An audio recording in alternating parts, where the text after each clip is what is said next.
మహాదేవుడును మన రక్షకుడు అయిన యేసుక్రీస్తు వారి అతి శ్రేష్టమైన నామంలో ఉదయకాలం అన్నా అనే చక్కని కార్యక్రమాన్ని చూస్తున్న మీ అందరికీ నిండు హృదయంతో వందనాలండి. దేవుని మహాకృప మీ అందరికీ కూడా తోడై ఉండునుగాక.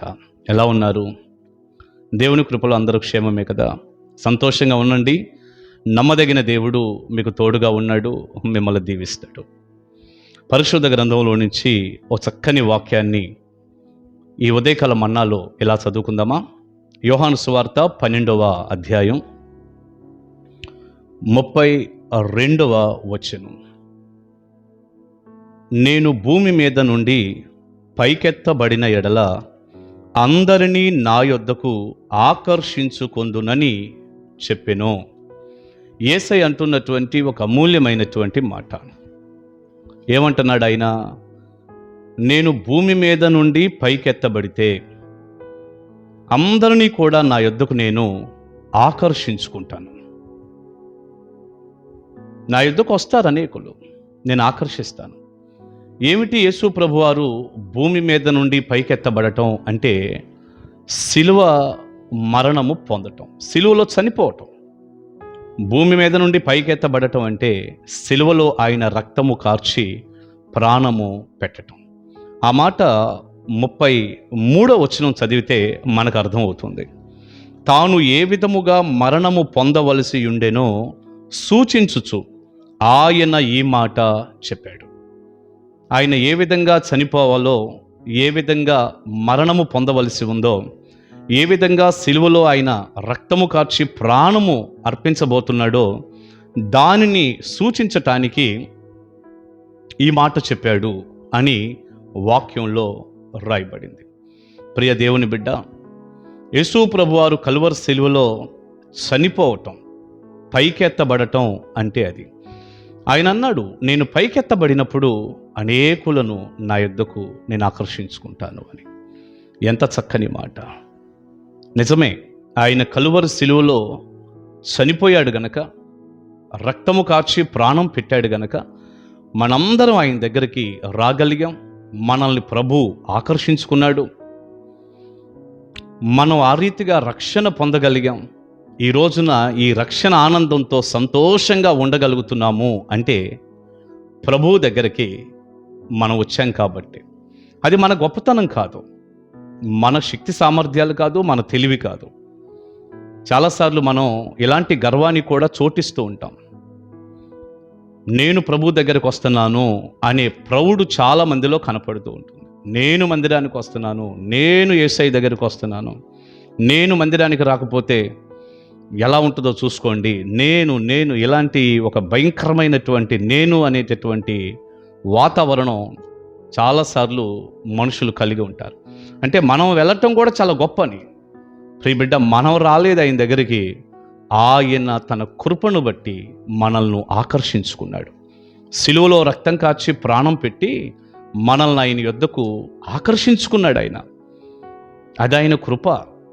మనం కృతజ్ఞత కలిగి ఉండాలి. ఎప్పుడు కూడా గర్వించటానికి వీలు లేదు. సరే, నేను ఈ సమయంలో మిమ్మల్ని ఒక చక్కని మాట అడుగుతున్నా. యేసు ప్రభువారు పైకెత్తబడినప్పుడు అనేకులను ఆకర్షించుకుంటానన్నాడుగా. మీరు ప్రభు దగ్గరికి వచ్చారా?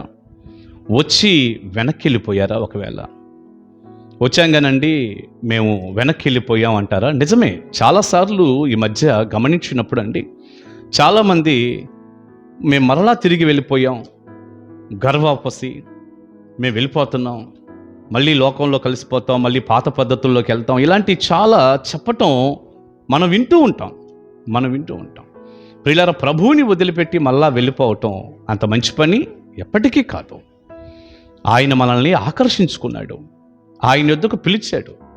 ఆయన యొద్దకు వచ్చువారు ఎవ్వరిని కూడా త్రోసివేసే దేవుడు కాడు అని యోహాను సువార్త 6:37లో మనం చదువుతాం.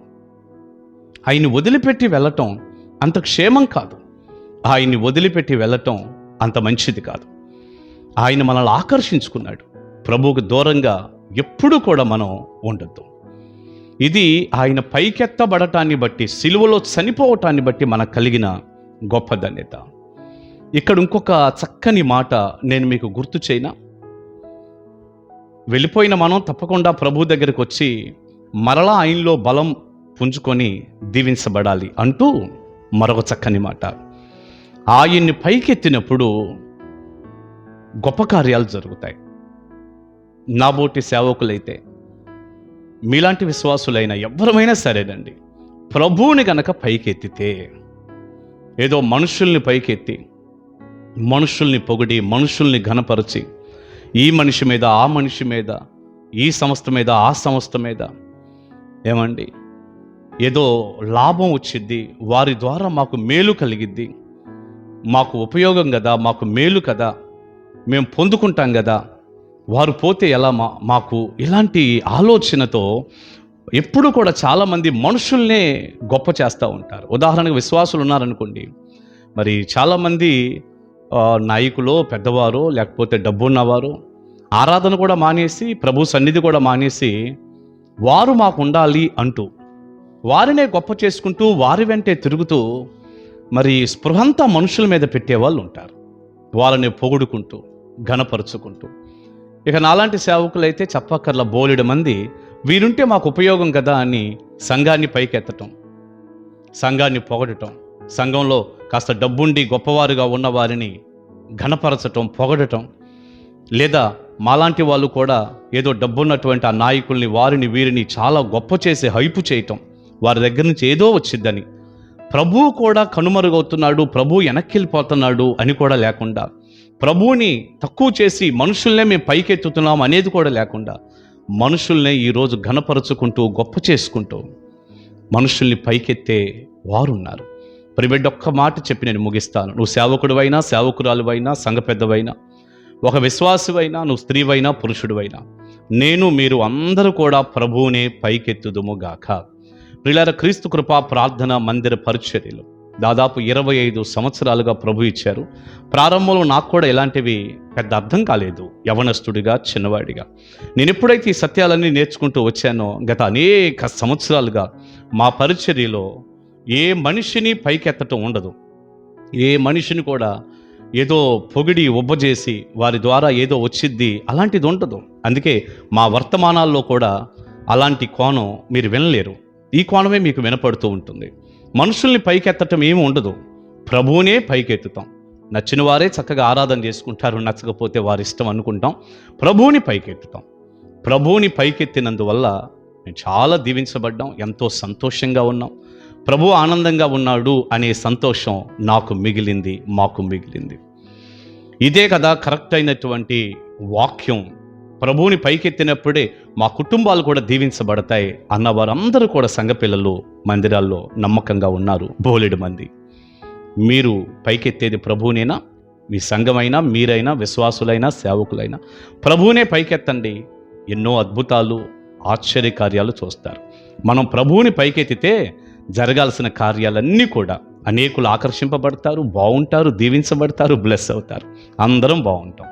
ప్రభువుని మాత్రమే మనం పైకెత్తుదము గాక. ప్రార్థన చేసుకుందాం. మహాపరిశుద్ధుడు అయిన తండ్రి, ప్రేమగల ప్రభువా, మీకు వందనాలు. వెతబడిన చక్కని సందేశం బిడ్డలకు దీవెనకరంగా మార్చండి. మిమ్మల్ని పైకెత్తేవారిగా మమ్మల్ని ఉంచండి అయ్యా. మీకు వందనాలు చెల్లిస్తున్నాను. మేమేదో మనుషుల్ని పైకెత్తి వారిని వీరిని పొగిడి పొగిడి పొగిడి పైకెత్తి ఎంత తప్పులు చేస్తామయ్యా. మిమ్మల్నే పైకెత్తే కృప దయచేయండి. మహిమ ఎప్పుడూ మనుషులకు వెళ్ళకూడదు. మహిమ, ఘనత, ప్రభావాలు మీకే చెల్లునుగాక. మిమ్మల్ని పైకెత్తినప్పుడు అనేకులను ఆకర్షించుకుంటారు, పరిచర్యలు బాగుంటాయి, కుటుంబాలు బాగుంటాయి, విశ్వాసులు బాగుంటారు, అందరూ బాగుంటారు. అట్టి కృప దయచేయమని వేడుకుంటూ ఈ వర్తమానం విన్న అనేక మంది ఒక చక్కని ఆలోచనతో సరిచేయబడి దీవించబడే కృప ఇవ్వమని నజరేయుడైన యేసుక్రీస్తు వారి శక్తిగల నామాన్ని ప్రార్థన మనవులు అడుగుచున్నాను తండ్రి. Amen, amen, amen. God bless you. దేవుని కృప మీకు తోడే ఉండును గాక. కలుసుకుందాం ఉదయకాల మన్నాలో. Praise the lord.